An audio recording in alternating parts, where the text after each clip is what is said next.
Bom dia, galerinha do terceiro ano. Marcão aqui novamente. Revisão 3. Eu acho que é a 3, não sei. A gente vai hoje falar sobre o período das grandes navegações. Na verdade, essa revisão aqui, ela deveria ter vindo antes das outras revoluções que nós fizemos, mas tudo bem. Dá pra gente trabalhar o conteúdo de boa.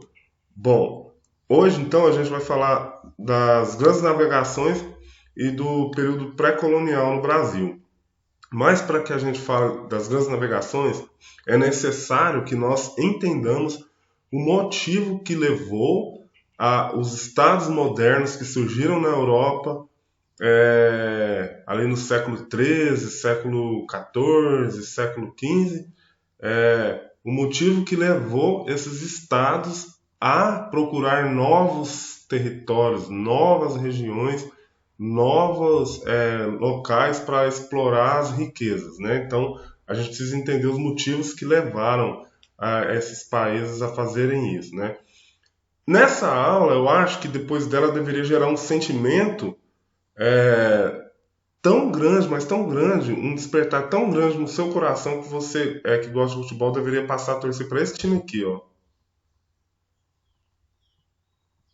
Doideira, né? Então, até o final dessa aula, talvez você deixe o Flamengo e passe a torcer para o Vasco. Então vamos lá. Nossa aula começa lá na Alta Idade Média e ela vai transitar da Alta para a Baixa Idade Média. A Alta Idade Média, ela acontece entre os anos de 476 e o ano 1000, digamos, o ano 1000, século X, né? Ano 1001 em diante ali. Então a Alta Idade Média tem várias características e uma delas que é fundamental para a gente entender esse conteúdo é o surgimento do feudalismo, ali na Alta Idade Média.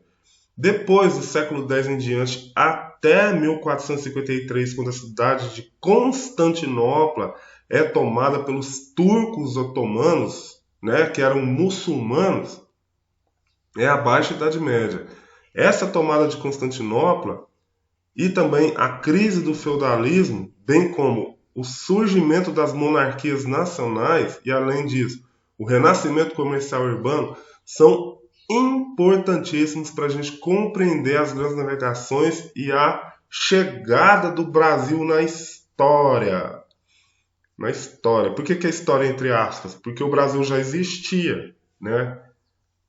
A terra de Pindorama, como os índios chamavam o nosso território, já existia, né? Mas nessa visão eurocêntrica, né? Partindo dos europeus que contam a história, né? O Brasil entra na história só a partir de 1500, beleza? Bora lá para a gente entender tudo isso bem rapidinho. Então, o feudalismo ele começa lá, tem sua gênese lá quando os bárbaros começam a invadir o território romano, né, o Império Romano.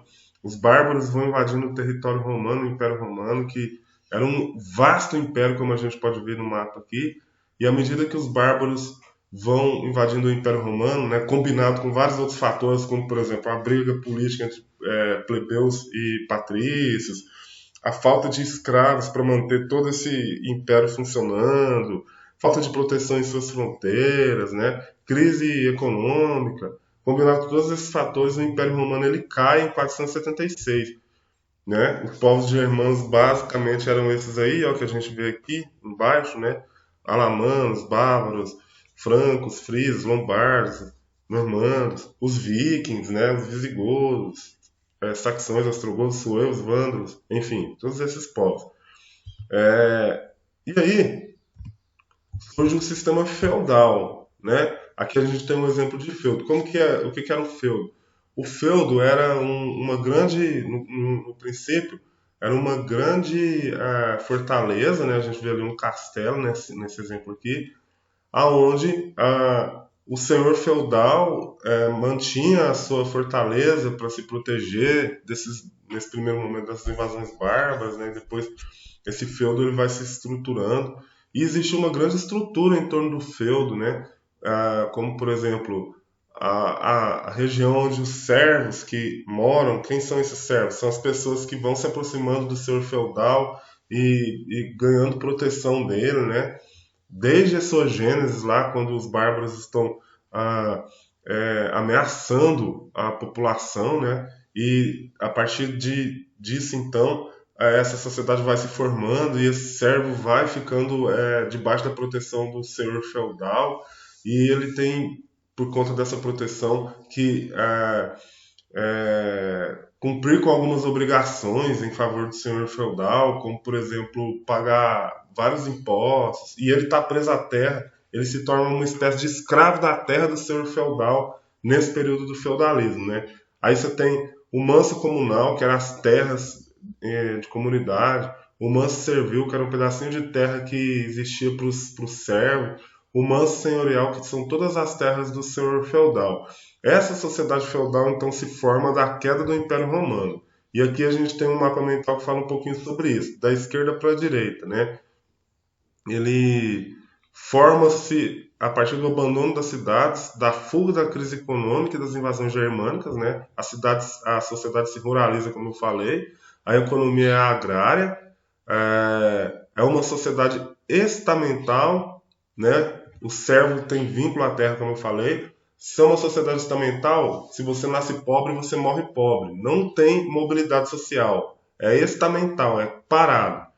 A política passa por um processo de fragmentação. Isso aqui ó, é importantíssimo para a gente entender esse conteúdo. Fragmentação. O que é isso?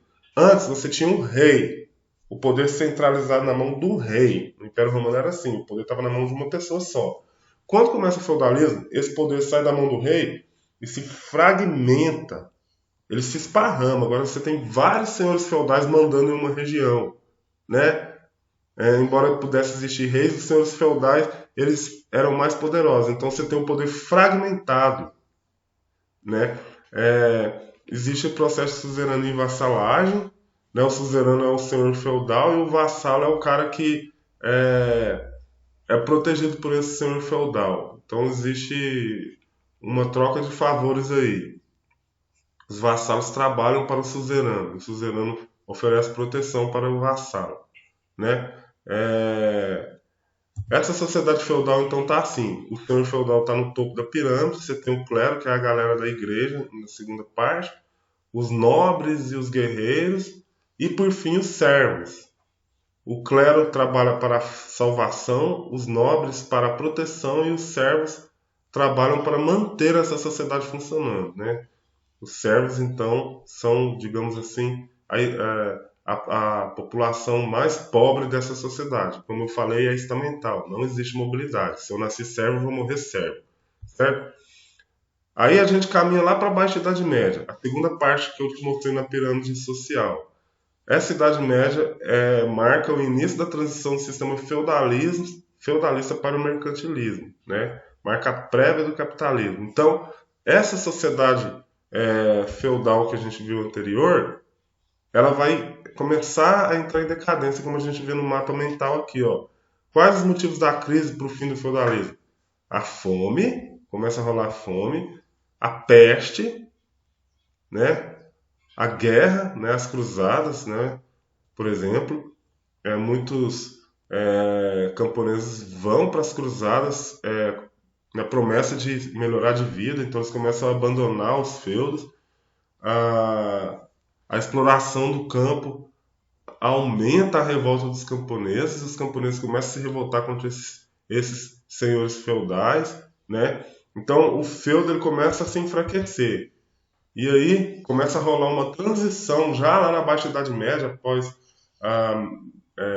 mais de 1000 anos, começa a rolar uma transição. A população, a sociedade europeia vai sair do feudalismo e vai começar a transitar para um novo sistema econômico, que é o mercantilismo, que depois vai dar origem ao capitalismo, que é o que a gente vive hoje.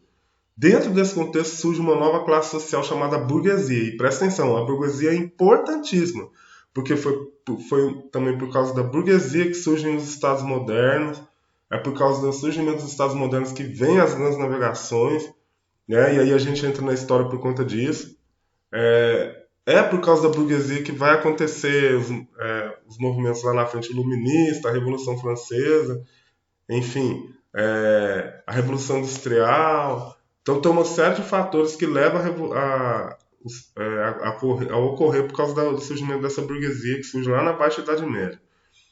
E ainda a centralização política nas mãos dos reis possibilita a expansão mercantilista pelo mundo, né? Agora, um dos motivos principais para que ocorram isso é o Renascimento, né? O Renascimento, o que é o Renascimento? Ele tem como essas características: a valorização do ser humano através do antropocentrismo, o racionalismo, o uso da razão para explicar o mundo, o experimentalismo, a descoberta através das experiências, a valorização dos prazeres da vida, né? Então, o Renascimento foi um movimento que surge também na Baixa Idade Média, e esse Renascimento ele rompe com uma série de paradigmas que existiam na Idade Média ali, em termos de arte, de cultura, né, de literatura. O Renascimento traz de volta a arte clássica, a cultura clássica. Eles vão buscar lá na Grécia Antiga a arte, a literatura, e eles vão passar a valorizar muito a razão. Né? Então, o Renascimento traz o antropocentrismo à tona, o homem no centro, e não mais o teocentrismo, né, que é a ideia de explicar todas as coisas a partir da óptica da igreja. Não, o Renascimento traz o antropocentrismo à tona, o homem no centro, a valorização do ser humano através da razão. Né? Aqui tem mais características, né, algumas imagens sobre a arte, eu não vou falar sobre isso, porque senão vai ficar muito longo o vídeo. E aqui está o conceito de renascimento, né? É um importante movimento de ordem artística, cultural e científica que se deflagrou na Europa, principalmente na Itália do século XIV, marcando uma radical ruptura com o mundo medieval, dando ênfase ao ser humano em crítica ao poder temporal da Igreja Católica. Então, a partir do Renascimento, a gente vai caminhar para uma nova idade cronológica aí nessa linha do tempo, que agora é a Idade Moderna, né? A idade do novo, porque modernidade tem a ver com o novo. Então você vai sair daquela Idade Média e vai romper de forma radical com vários paradigmas da Idade Média e você agora vai caminhar para a Idade Moderna. E aqui tem algumas ideias principais desse humanismo que o Renascimento trouxe, né? E aí ocorre um renascimento comercial e urbano. Esse mapa aqui mostra as principais rotas comerciais já no fim da Idade Média e as principais cidades que estão renascendo, né? Renascendo ali daquele período feudal. E aqui então surge a burguesia fortíssima. Os burgueses são comerciantes que fazem seus comércios em torno dos burgos, que são as muralhas que existiam em torno das cidades, por isso eles se chamam burgueses.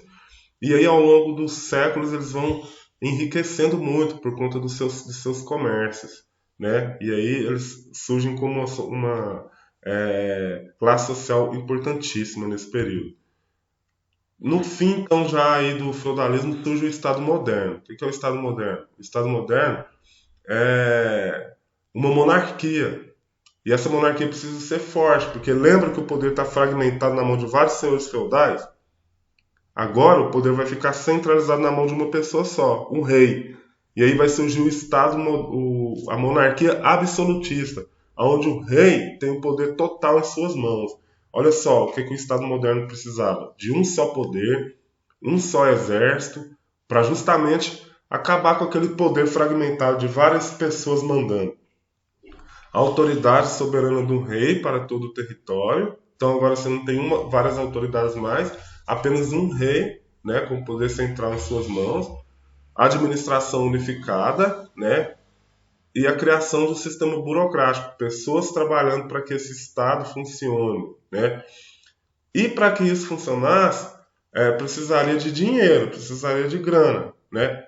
E a burguesia apoiou muito esse novo modelo econômico que surge aí. Olha os principais pontos que levam à formação desses estados modernos ou estados nacionais: o enfraquecimento dos feudos e dos senhores feudais, a construção da ideia de nacionalismo. Surge uma ideia nessa época de um sentimento nacional, de pertencimento a uma nação, a uma região, a necessidade de medidas que beneficiassem a burguesia ela precisava de que os países fossem unificados, porque para fazer os seus negócios, ela encontrava muita dificuldade nessa fragmentação política, porque por onde passava existiam leis diferentes, moedas diferentes, pedágios diferentes, sistema de peso e medida diferente, e isso atrapalhava muito os negócios da burguesia. Se o país se unificasse em um território só, com uma só lei, uma só moeda, né, facilitaria os negócios da burguesia. Então a burguesia apoiou muito essa formação desses estados nacionais. E esses primeiros estados a se formarem são Portugal e Espanha, tá bom? Então aí a gente já entra na Idade Moderna. E do surgimento desse Estado moderno, que a gente também pode chamar de Estado absolutista, a gente tem esse esquema. Esse Estado absolutista ele surge para sustentar os interesses daquela nobreza anterior, que a gente viu já lá no feudalismo, e também apoia os negócios burgueses.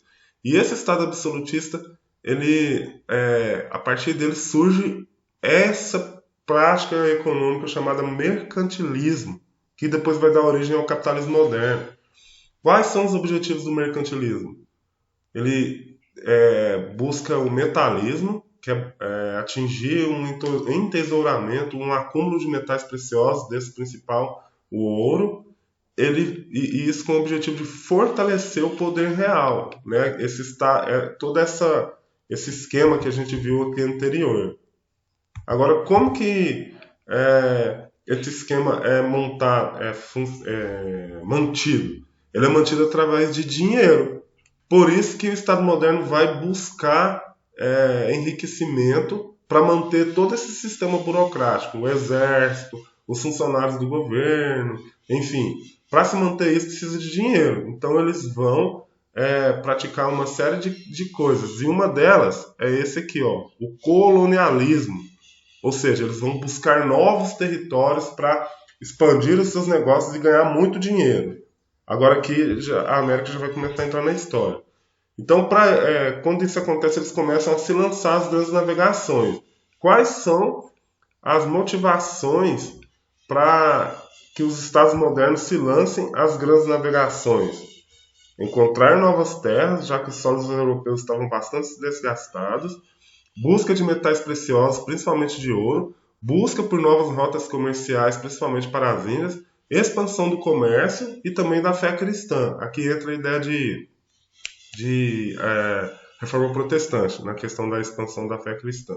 Expansão do comércio, aqui entra a questão burguesa. Certo? Então aqui a gente vê as motivações para que os estados modernos iniciem as grandes navegações. Então aqui agora a gente já entra na Idade Moderna, né? Já tem o renascimento cultural, o absolutismo, a expansão marítima e o colonialismo. Beleza? As rotas comerciais existentes ali, já partindo para o final da nossa aula. Antigamente, os europeus eles iam buscar os grandes produtos ali na região do Oriente, passando por essa cidade, Constantinopla, que a gente viu lá no final. Deixa eu ver se nesse último slide aqui tem. Tem, ó, 1453, Constantinopla. Eles passavam aqui por Constantinopla. Acontece que em 1453, os turcos otomanos tomaram Constantinopla do domínio cristão. E agora fica difícil para os europeus passarem por essa rota por terra para chegar ao Oriente. A solução que eles encontraram foi encontrar uma nova rota marítima para chegar no Oriente Médio. E aí eles foram para o mar navegar. Portugal, ao longo de vários anos, ao longo de mais de um século, contornou a África e em 1498,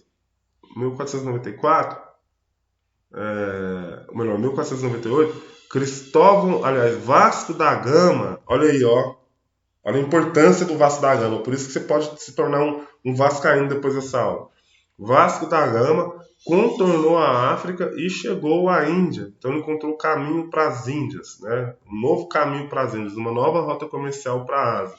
Só que nesse contexto, antes disso, eles já provavelmente já sabiam da existência do Brasil, né? Numa segunda viagem rumo às Índias, em 1500, um nobre português chamado Vasco da Gama atingiu o Brasil. Existem duas teorias, uma que fala que foi por acidente e outra que fala que é porque ele já conhecia a existência do Brasil e veio só para tomar posse do território. O fato é que em 1500, em 22 de abril de 1500, os portugueses chegam ao Brasil. Em 1492, um pouco antes, a Espanha também, através de Cristóvão Colombo, já havia atingido a América, certo? Então, esses dois países eles são os pioneiros nas grandes navegações, porque eles são os primeiros estados modernos a surgir. Uma vez que eles atingiram a América, eles decidem dividir esse território através de um tratado que fica conhecido como Tratado de Tordesilhas.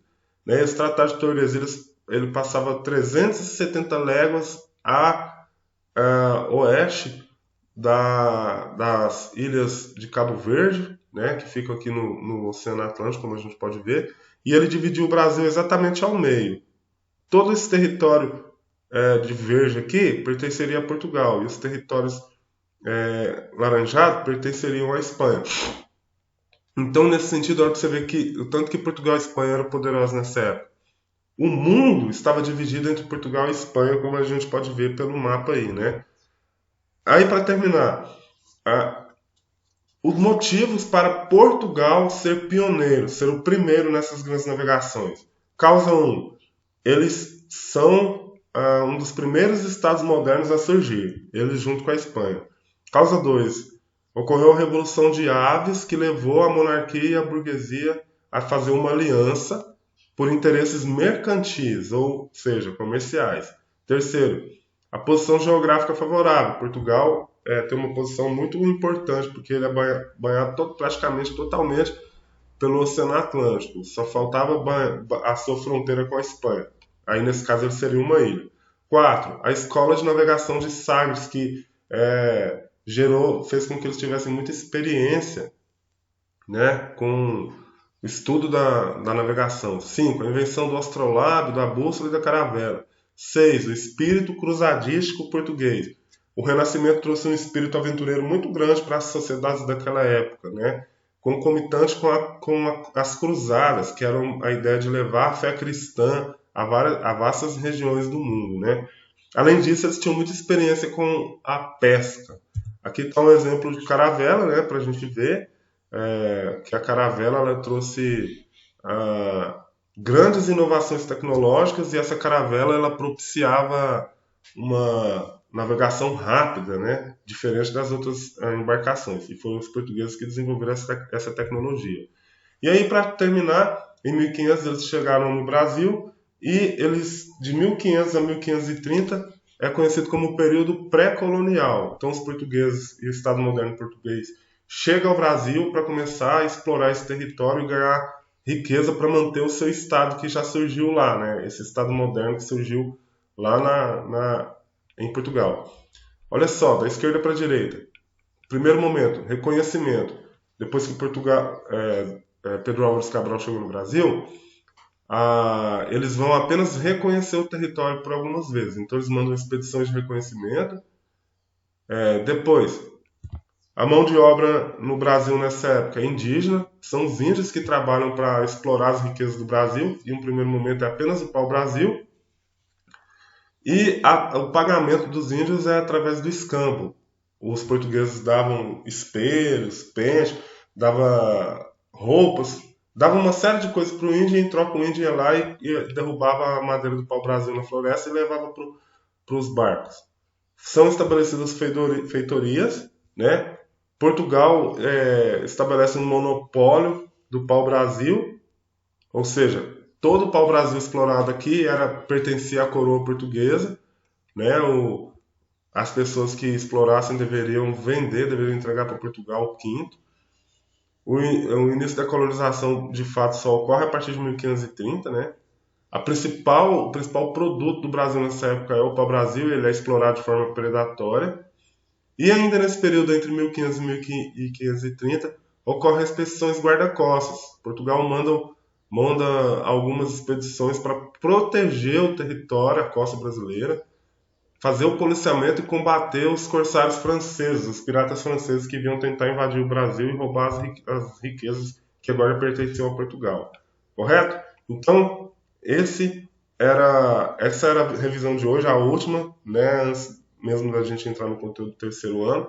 Assistam tudo, aliás, agora já chegou no final, né? Muito obrigado por assistir. Isso aqui vai ser muito importante para você fazer uma avaliação daqui a pouco. Um grande abraço para você e até a próxima.